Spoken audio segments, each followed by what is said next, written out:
Sacha Béard, bienvenue dans Fiche de lecture, l'émission littéraire de Piaf. Salut Augustin Chakalpopoulos et une bien belle année à toi. Belle année pour l'instant, moi, écoute, pas mal de cocooning avec les attentats, et puis bon, les fêtes de fin d'année où j'ai fait un peu des petits excès de cocktails, de médicaments.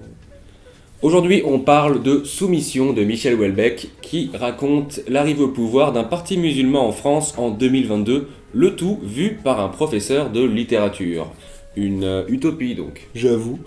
Et un vrai kiff qu'on retrouve dans l'écriture de Michel, c'est la rupture entre le Houellebecq à jeun et phrase d'après, le Houellebecq bourré. Là, il y a dichotomie et d'un coup, tu as le monstre. Alors que, bon, toi, on sent que ça tangue là-haut quand même, mais tu restes là, quoi. C'est assez excellent.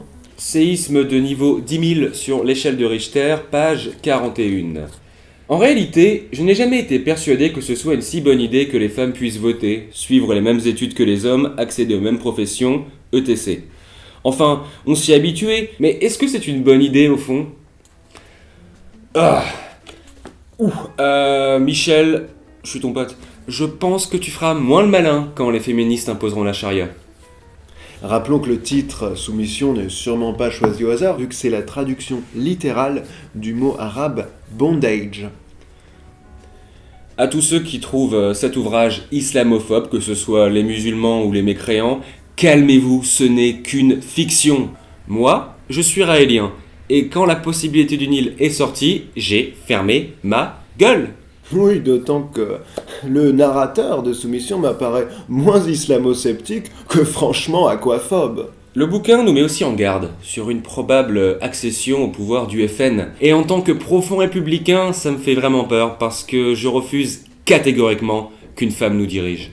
Putain, ça commence à schlinguer au pays des Lumières.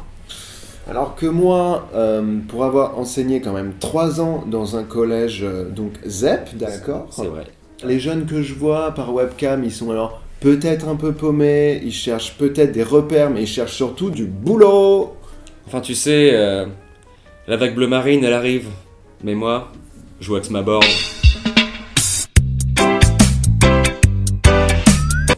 Oula. Alors, je crois qu'on a tous bu un verre de trop.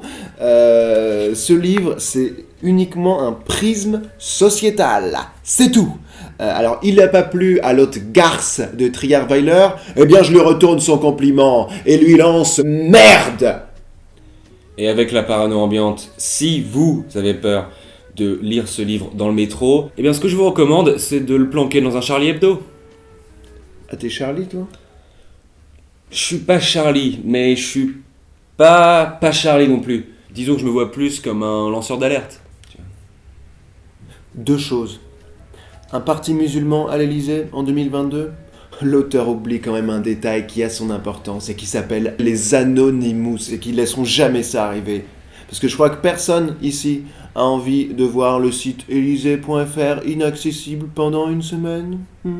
Deuxième chose, page 108.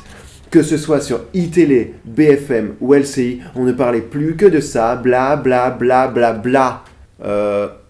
LCI en 2022, sérieusement Michel ? T'es au courant qu'on n'est pas complètement con non plus ? Mais ça, je vais te dire une chose, il s'en fiche pas mal. Ah, il s'en fiche pas mal, le Houellebecq. Le timing est nickel, puisque la semaine dernière, je me suis converti à l'islam. Ah oui ? Ouais, et mon nouveau nom est Augustin Chakalpopoulos.